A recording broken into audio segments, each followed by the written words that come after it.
परिजनों, आज हम मन को समझेंगे और जानेंगे कैसे मन पर नियंत्रण रखें। चलिए आज की चर्चा शुरू करते हैं।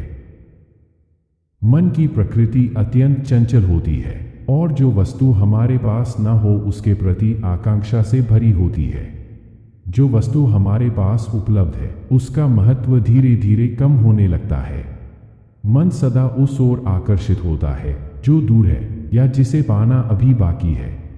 यह मानवीय स्वभाव है कि जो पास में होता है उसकी ओर उदासीनता और विस्मृति होती है। मन की इस प्रवृत्ति को समझना और इसे तोड़ना बेहद आवश्यक है।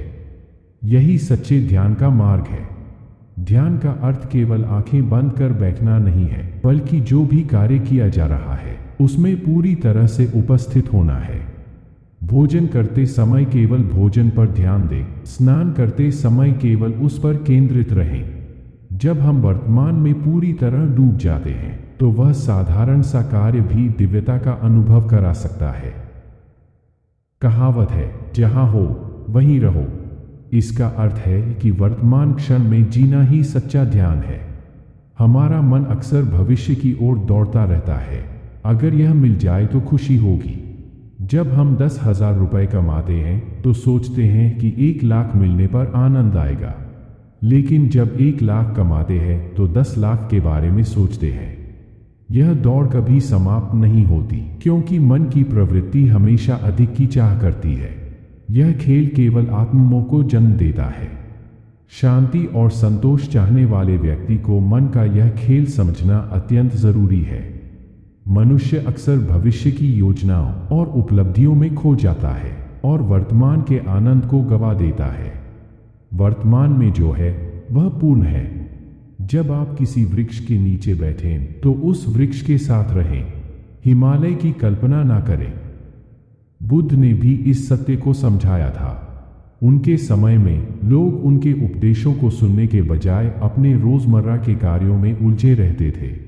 जब बुद्ध गांव छोड़ने लगे तो लोगों को अफसोस हुआ कि वे बुद्ध के उपदेश सुनने से चूक गए। यह मन की एक है फिर कभी, और यही सोच मनुष्य को सच्चे ज्ञान से दूर रखती है। ध्यान और सच्चा आनंद वही संभव है जहां मन वर्तमान क्षण में स्थिर हो। जब हम वर्तमान में जीते हैं तब हमें अपनी आत्मा और परमात्मा का साक्षात्कार होता है। मन और आत्मा के बीच एक दूरी है, जैसे समानांतर रेल की पटरियां जो कभी मिलती नहीं। मन हमेशा भविष्य की ओर देखता है, जबकि आत्मा वर्तमान में रहती है। इसलिए शांति के लिए मन की इस चंचलता को त्यागना बहुत जरूर है। जो है उसी में संतुष्ट रहें। ध्यान वहीं खिलता है जहां वर्तमान के साथ पूर्ण संबंध हो। यही जीवन की सरलता और दिव्यता का आधार है।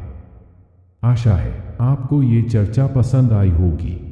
हमारे चैनल को लाइक और सब्सक्राइब जरूर करें।